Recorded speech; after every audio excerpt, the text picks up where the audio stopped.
네, 반갑습니다. 허브증권 방송입니다. 이번 시간에 같이 볼 종목은요, 슈펙트 일양약품 보도록 하겠습니다. 과연 어디서, 러시아에서 뭘 어떻게 하고 있는지 아무도 모르는 일양약품 대표님조차도 모르는, 일양약품 대해서 같이 한번 알아보도록 하겠습니다. 저 영상 처음 보시는 분들은요, 좋아요, 구독 한번 부탁드리고, 구독자분들께서는 좋아요 한번 부탁드리도록 하겠습니다. 과연 이 무소식이 희소식인가, 일양약품. 지금 러시아에서 진행하고 있고, 백혈병 치료제였고 알팜에서 진행하고 있는 부분에 대해서는 사실 이 영상을 보시는 분들이라면 모를 리가 없다고 생각을 합니다. 그래서 환하게 웃고 계시는 이 김동현님께서 이제 대표님이신 것 같아요. 그래서 가장 최근 기사가 그러니까 요번 주 기사죠. 19일이니까 이제 저번 주 이제 8월 초중순 기사인데 요거 한번 같이 한번 일단 보도록 하겠습니다. 이 보시면 초장부터 러시아 제약소로부터 정보를 제대로 제공받지 못하고 있어 임상 3상이 잘 진행되고 있는지 의문이 제기되고 있다. 일양약품이. 그쵸. 알팜에서 얘기가 없나 봐야 아직. 그래서 임상 3상 진행과 관련된 정보 공개에 소극적으로 놓고 코로나19 치료제에 향한 신뢰도가 낮을 수 있다는 목소리가 나온다. 그리고 또 요번에 이제 러시아에서 자기들끼리 백신을 만들었다.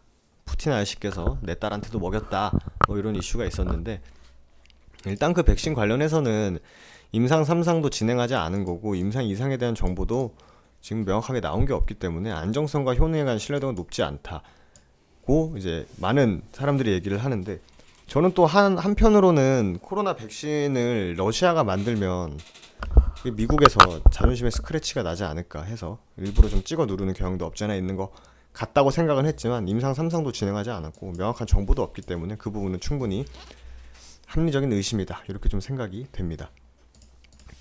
그래서 일단 러시아가 보시면 그러니까 5월 말에 슈펙트를 코로나19 치료제 러시아에 임상 진행한다고 발표를 했어요. 우리나라의 식약처에 슈펙트 관련해서 치료 목적 상승 승인을 신청해서 거부가 됐어요. 그렇기 때문에 외국으로 돈을 돌렸는데 일전에 러시아의 여기 보시면 알팜이 이미 14년 12월부터 러시아는 슈펙트에 관한 판권을 보유하고 있었기 때문에 러시아 정부와 러시아 1위 제약사 알팜의 슈펙트를 주목을 한 겁니다. 그죠?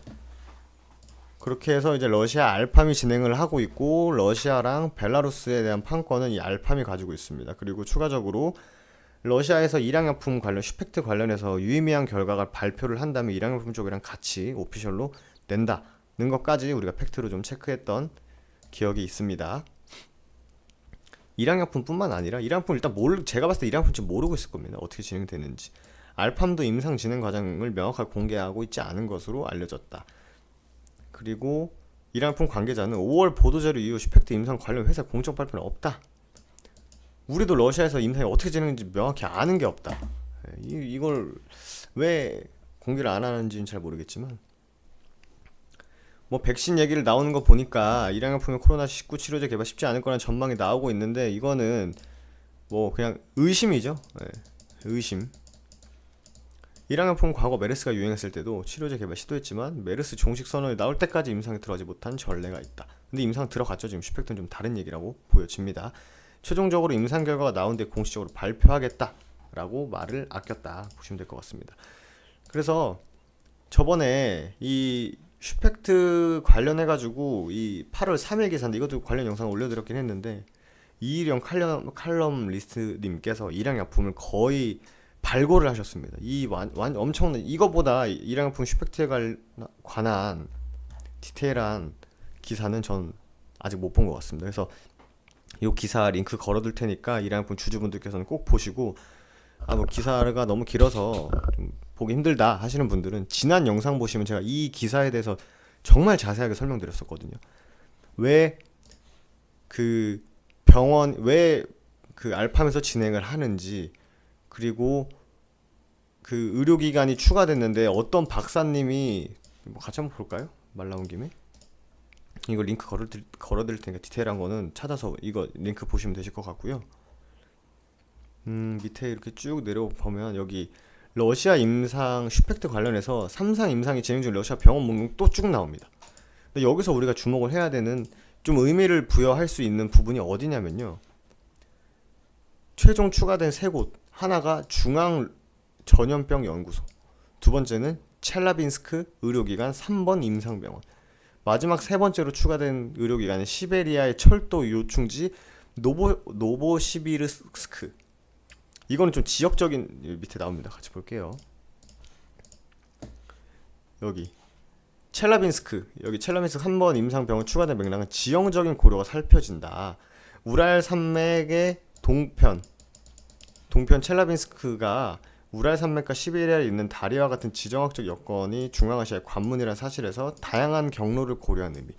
그러니까 우랄 산맥을 사이에 두고 여기서 넘어온 건지 이렇게 넘어온 건지 과연 여기서 넘어간 이력이 있는지 또 동쪽에서 서쪽으로 넘어간 이력이 있는지를 고려해서 이 첼라빈스크의 병원이 추가된 거고, 그리고 추가적으로 러시아 중앙전염병연구소, 러시아 감염병 역학을 책임지는 연구소죠. 우리나라로 따지면 뭐 한국 중앙의료원 될라나요? 그리고 러시아 제1의 전염병 학자인 80세 말레예프 박사님이 이끄시는 러시아 중앙전염병 연구소가 추가된 게 의미가 있다. 이렇게 좀 보시면 될 것 같습니다. 일생을 바친 학자님이시고, 이렇게 2009년 A형 인플루엔자 바이러스가 변이를 일으킨 신종 인플루엔자가 세계를 덮쳤을 때 진단과 치료 표준을 빠르게 정립해서 러시아를 지킨 분입니다. 거의 뭐 그 우리나라 질본 본부장님급이죠. 네. 그리고 노보시비르스크, 여기는요 러시아 국립 바이러스 생명공학센터가 존재하고 있는 도시입니다. 그렇기 때문에 이런 디테일한 기사까지 완전 설명을 해주셨기 때문에 이 기사는 일양약품 주주분들이라면 꼭 한번 체크를 해주셔야 될 것 같습니다. 그래서 지금 일단 일봉상 기술적인 분석을 통해서 보면 일봉상 박스권, 단기적인 박스권은 좀 이탈시켜 놨습니다. 제가 말씀드렸던 게 결국 일양약품의 주가에 가시적인 상승을 보이기 위해서는 10만원, 10만 3천원, 10만 6천원 이 구간을 뚫어야 되는데, 당연히 여기 이 강력한 매물대를 뚫고 신고가를 가기 위해서는 일양약품에 대한 가시적인 결과가 나와야겠죠. 근데 하지만 기사에서 보시고 일양약품 관계자 얘기를 들어보면 아직 아는 게 없다. 우리도 아직 아는 게 없기 때문에 뭐라 드릴 말씀이 없다. 그죠? 그리고 우리도 옛날에 볼 수 있었던 정보만, 기사만 보고 있기 때문에 아직 아무리 어떻게 해도 예측을 할 수가 없는 상황인 건 맞습니다.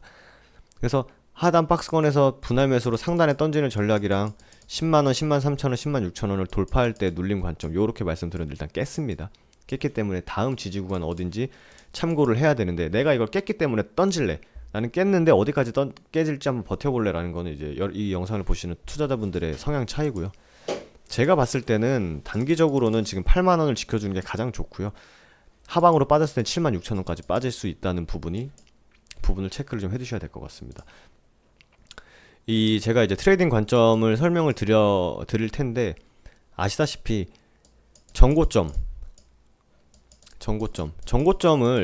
누군가가 주가를 확 끌어올릴 텐데, 이거는 당연히 개인 투자자들이 합심해서 할 수 없는 부분이고, 이 주가를 움직이는 그 누군가가 할 수밖에 없는 영역입니다.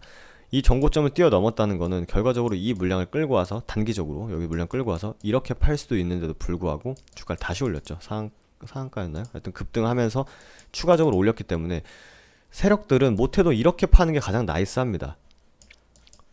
그죠? 10만 5천원, 그러니까 여기서 박스권을 보면은 약 한 8만원 초중반대에서 10만 5천원 사이에서 파는 게 당연히 유리하겠죠. 여기서 물량 갖고서 이렇게 파는 게 가장 유리한데, 주가를 일시적으로 깨니까 다시 갖다 붙이죠. 깨니까 다시 갖다 붙이는데, 지금은 시장 지수도 많이 밀리고 하면서 지금은 단기적인 박스권을 그러니까 이탈시켜 놓은 건 맞습니다. 이탈시켜 놨는데, 기준이 될 수 있는 이날이죠. 이날 19% 간 날, 이날 또 엄청난 거래량을 발생시켰기 때문에 이걸 기준으로 한번 우리는 볼 수는 있습니다. 그래서 주가가 크게 급등할 때 이제 이렇게 기준이 되는 봉들을 꼭 한번 찾아보시는 게 좀 습관적으로 좋고요.